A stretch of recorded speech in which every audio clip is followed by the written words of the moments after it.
तो नमस्कार दोस्तों, हमारा सब्जेक्ट है 9th क्लास विज्ञान, क्लास 9th विज्ञान। और कल हमने इसमें बेसिक बातें पढ़ी थी। कल हमने समझा था विज्ञान के क्षेत्र कितने हैं, और उन्हीं 7 विज्ञान के क्षेत्रों में से एक विज्ञान का क्षेत्र पढ़ेंगे आज हम, भौतिक विज्ञान मतलब फिजिक्स। विज्ञान के 7 क्षेत्र बताए थे। पहले पढ़ेंगे भौतिक विज्ञान, उसके बाद रसायन विज्ञान, उसके बाद जंतु विज्ञान, वनस्पति विज्ञान, भूगोल विज्ञान, खगोल विज्ञान, कंप्यूटर विज्ञान। ये सभी 7 क्षेत्र, पहले भौतिक विज्ञान, उसके बाद रसायन विज्ञान। तो आज हमारा फोकस रहेगा भौतिक विज्ञान। आज पढ़ेंगे भौतिक विज्ञान। ये 9th क्लास का विषय है विज्ञान, और ये 9th क्लास का ही नहीं, मतलब एग्जाम में भी इससे क्वेश्चन बनते हैं। 9th और 10th क्लास के विज्ञान से हर एग्जाम में क्वेश्चन पूछे जाते हैं। मैं उसी तरीका से पढ़ाऊंगा जिस तरीका से एग्जाम में क्वेश्चन आते हैं। पॉइंट 2 भौतिक विज्ञान। भौतिक विज्ञान में आपने पढ़ा तो बहुत कुछ होगा, लेकिन भौतिक विज्ञान में है कुछ नहीं। भौतिक विज्ञान में केवल 2 चीजें, 2 चैप्टर है मेरी नज़र से भौतिक विज्ञान में, और कुछ नहीं भौतिक विज्ञान में।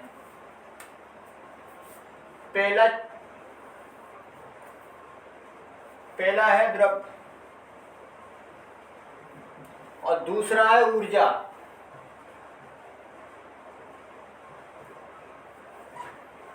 पहला है द्रव्य और दूसरा है ऊर्जा, मैटर, और दूसरा है एनर्जी।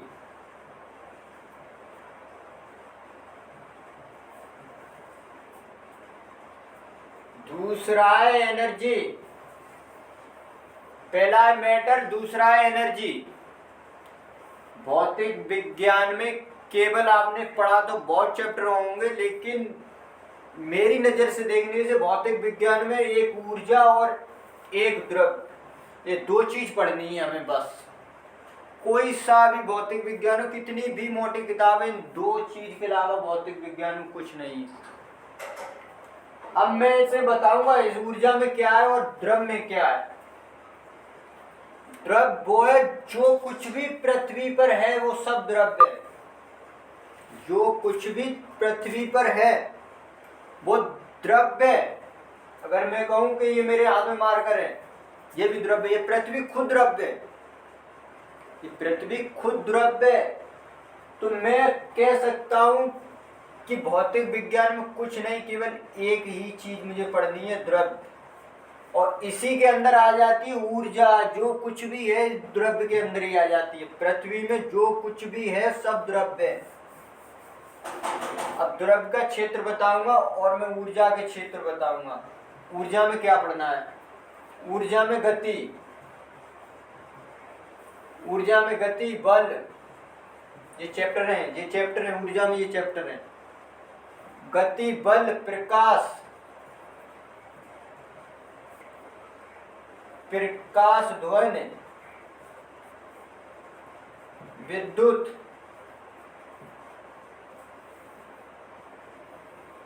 विद्युत कार्य, सामर्थ्य, ऊष्मा, ऊष्मा, ये सब क्या है? ये सब ऊर्जा है। भौतिक विज्ञान में केवल 2 मुझे पॉइंट पढ़ने हैं, केवल 2 पॉइंट मुझे पढ़ने हैं। एक द्रव पढ़ना है, एक ऊर्जा पढ़ना। ऊर्जा में ये सब चैप्टर है। ऊर्जा के ये रूप है, ये सब।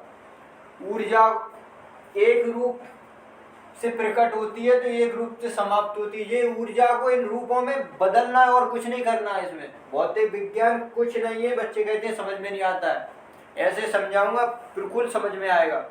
है कुछ नहीं भौतिक विज्ञान में, लेकिन बस ये 2 पॉइंट पढ़ने हैं हमें। इसमें आ जाता है आपका अणु, परमाणु,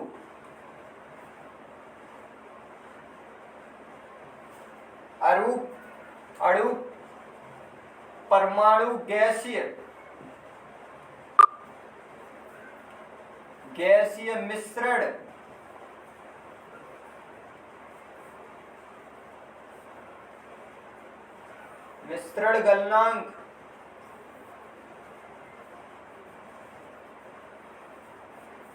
गलनांक तत्व यौगिक, ये सब द्रव्य में आ जाता है। क्या पढ़ना है भौतिक विज्ञान में? भौतिक विज्ञान में केवल दो पॉइंट मुझे पढ़ने। पॉइंट नंबर 1 एक है द्रव्य और दूसरा है ऊर्जा। बस ये चीज दिमाग में रख लो। भौतिक विज्ञान में इन दो से ही भौतिक विज्ञान मिलके बना है और कुछ नहीं। भौतिक विज्ञान जो कुछ भी है ऊर्जा है, और पहले नंबर पे है द्रव्य और दूसरे नंबर पे ऊर्जा है। द्रव्य के अंदर ही ऊर्जा है। इस पृथ्वी पे मैं कहूँ ये पृथ्वी क्या है, तो ये पृथ्वी द्रव्य है। इस पृथ्वी में जो घटना हो रही है क्या है, ये ऊर्जा है। अगर मैं इस पृथ्वी में कोई भी घटना कर रहा हूँ, ये किस में कर रहा हूँ, ऊर्जा में कर रहा हूँ। और ये पृथ्वी में जो घटना हो रही है ये सब द्रव्य के अंदर हो रही है, क्योंकि पृथ्वी खुद द्रव्य है। जो कुछ भी चीज हम देखते हैं सब द्रव्य है। आप कहोगे कि हाथ में मार कर है, ये भी द्रव्य है। हाँ, ये भी द्रव्य है, क्योंकि एक स्थिति इसकी वो रही होगी जब ये ठोस बना है, तो पहले ये द्रव्य जरूर रहा होगा। कि पृथ्वी भी कोई वो नहीं है, माना नहीं रखती है कि ये ठोस है। ये तो आपने पढ़ा होगा अंदर जाके उसमें कि बिग बैंग घटना से पृथ्वी एक लार्वा बन के उगलती थी पृथ्वी। ये क्या उगलती थी पृथ्वी, क्या पृथ्वी भी एक द्रव्य है। तो हम इन दो चीजों पे फोकस रखेंगे, द्रव्य और ऊर्जा और द्रव्य। पहले मैं बेसिक तरीका से इनकी परिभाषा देता हूं द्रव्य और ऊर्जा की। प्रत्येक वस्तु, द्रव्य की परिभाषा है, लिखना चाहो तो लिख लो है ना। प्रत्येक वस्तु जो स्थान घेरती हो, प्रत्येक वस्तु जो स्थान घेरती हो जिसमें कुछ भार हो, प्रत्येक वस्तु जो स्थान घेरती हो जिसमें कुछ भार हो, उसे हम द्रव्य कहते हैं। अब ऐसी चीज बताओ जो पृथ्वी पर स्थान ना घेरती हो, जिसमें कुछ भार ना हो। अब आप कहोगे कि वायु स्थान नहीं घेरती है, वायु दिखाई नहीं देती है कहाँ है, लेकिन सिलेंडर में भरी जाती है तो स्थान भी घेरती है, उसका भार भी होता है। आप कहोगे जल भार भी होता है, स्थान भी घेरता है। पत्थर भार भी होता है, स्थान भी घेरता है। लोहा, परमाणु देखा है क्या, 9th क्लास के हो, देख। परमाणु बहुत छोटा कण है, तत्व का एक बहुत छोटा कण है। ये आगे पढ़ाऊंगा ऐसी बेसिक तरीका से, बिल्कुल समझ में आ जाएगा क्या परमाणु क्या है। इसमें भी स्थान होता है और भार ये भी घेरता है, लेकिन वो आंखों से ऐसे दिखाई नहीं देता, उसके लिए उपकरण का प्रयोग करना पड़ता है। तो हमारा आज फोकस रहेगा द्रव्य की परिभाषा। प्रत्येक वस्तु जो स्थान घेरती है जिसमें द्रव्यमान होता है, जिसका अनुभव प्रत्येक वस्तु जो स्थान घेरती है जिसमें कुछ द्रव्यमान होता है, जिसका अनुभव हम प्रत्यक्ष या अप्रत्यक्ष रूप से करते हैं। मतलब समझ में नहीं आया? प्रत्येक वस्तु जो स्थान घेरे और जिसमें कुछ भार हो, जिसका कुछ आयतन हो, जिसमें कुछ भार हो, उसका अनुभव हम प्रत्यक्ष, या तो हम सीधे तरीका से छूकर, या तो हम किसी और के माध्यम से उसे छूकर उसका अनुभव कर सकते हैं। प्रत्यक्ष या अप्रत्यक्ष रूप से जिसका हम अनुभव करते हैं, द्रव्य कहलाता है। समझ में आई? नहीं आई? फिर समझो। प्रत्येक वस्तु जो स्थान घेरती हो, प्रत्येक वस्तु जो स्थान घेरती हो जिसमें कुछ भार हो, प्रत्येक वस्तु जो स्थान घेरती हो और जिसमें कुछ भार हो, उसका हम अनुभव प्रत्यक्ष प्रत्यक्ष मतलब सीधे तरीका से, ऐसे मैंने ब्लैक बोर्ड पे हाथ रख दिया, ये प्रत्यक्ष रूप से मैंने इस पे हाथ रख दिया। अगर मैंने इस ब्लैक बोर्ड पे मार्कर के थ्रू हाथ रख दिया तो ये अप्रत्यक्ष रूप से मैंने इस पे हाथ रख दिया। मतलब या तो हमें डायरेक्ट या तो इनडायरेक्ट, या तो हमें डायरेक्ट या तो इनडायरेक्ट अनुभव कराए, द्रव्य कहलाता है। डेफिनेशन सब मेरे ख्याल से डेफिनेशन द्रव्य की समझ में आ गई होगी। प्रत्येक वस्तु जो स्थान घेरती हो, जिसमें कुछ भार हो, जिसे हम प्रत्यक्ष या अप्रत्यक्ष रूप से जिसका हम अनुसरण कर सकें, द्रव्य कहलाता है। और ऊर्जा, ऊर्जा की डेफिनेशन, ऊर्जा एक भौतिक राशि है। ऊर्जा एक भौतिक राशि है। भौतिक राशि का मतलब होता है वे राशियां जो नष्ट नहीं होती, जो शुरू से ही चली आ रही हैं, हमारी उत्पत्ति से ही यहाँ मौजूद है, वे राशियां भी भौतिक राशियां कहलाती हैं। ऊर्जा एक भौतिक राशि है। अब आप कहोगे कि ये ऊर्जा पहले भी थी, हम लोग नहीं तो उससे पहले भी ऊर्जा थी।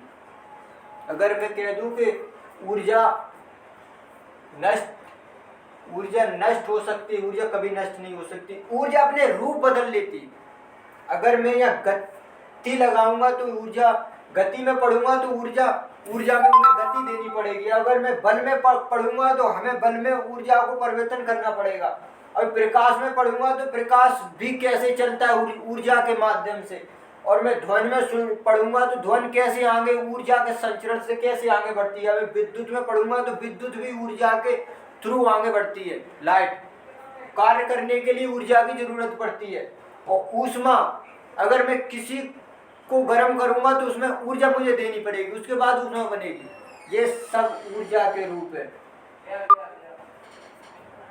ऊर्जा एक भौतिक राशि है जिसमें द्रव्यमान होता है और ना ही इसमें भार होता है, ना ये स्थान घेरती है।